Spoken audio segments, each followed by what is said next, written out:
I found this unfinished mason jar at Hobby Lobby. It was $3.99, and I'm going to start by painting it with our white primer, and I'm going to do 2 coats. All our primers have a great color, so I felt no need to paint it again in white, but you most certainly can. And then I covered it in 1 hour enamel clear.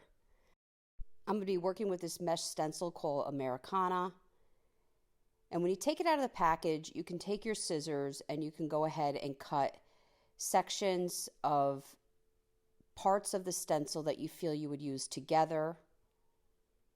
And then I'm going to take the part that says Liberty, Home of the Free because of the Brave. I'm going to place it in the center of my mason jar. And then I'm going to take the truck with the flag and place it just under that, and I'm going to keep the protective coating that it came off of, because that's where you're going to put it back. I'm going to be using the color blue, which is called Hush Your Mouth. This is all by a Maker's Studio.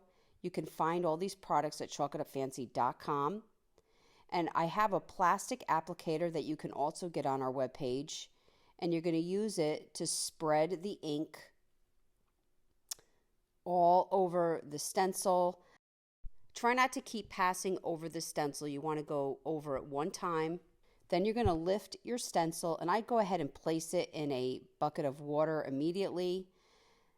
This one I'm going to do different colors. I'm going to do the blue in the upper left of the flag and then all over the truck. And again, the plastic applicator is a little bit more precise. We do have a rubber applicator that's very nice, but these plastic ones work great for smaller images. Your paint may migrate, but we're not going to overthink it. It's going to turn out fine. And then we're going to go into the color Bless Your Heart. I'm going to put this on the stripes portion of my flag. And then for the pole, I'm going to go in with their black, which is called Can't Never Could. And I'm going to use an art brush. And then I'm going to use the art brush for the tires, which this gets even smaller areas. Then I'm going to lift my stencil. This ink takes 24 hours to dry, so you want to wait a full 24 hours before you put a final top coat on. I glued this little piece of wood to the back, and I'm stapling in some zip ties. I got these sprays at Hobby Lobby, and I'm going to use the zip ties to attach them to the back of my mason jar so they appear like they're coming out of the top.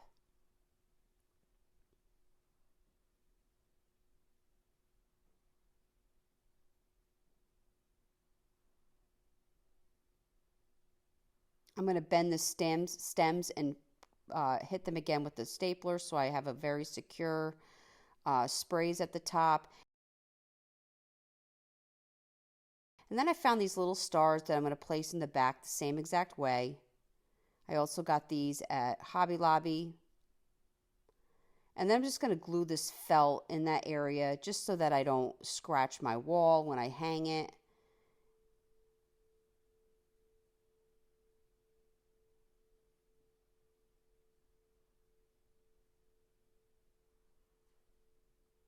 I'm going to reattach a hanger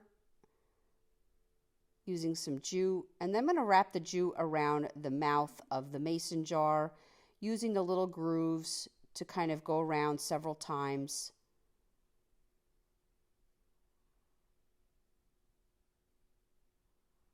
And tie that in the back. Now that I've waited till my ink is fully dry, I can now add a second layer of ink. And this is going to be metallic gold, and this is the fireworks portion of my stencil. Again, I'm going to add with my plastic spreader. One tip I want to give you while you're using these mesh stencils is you don't want to keep going over the image. You want to take your ink, you want to pass it over. If you keep passing over with ink, you're going to get bleed through, so we want to avoid that. And I really think this was fun, and I really hope you enjoyed this video. For other tutorials, go check us out on YouTube. You can watch all our videos at chalkitofancy.com. For any paint products, tissue paper transfer, or mesh stencils, chalkitofancy.com. Thank you.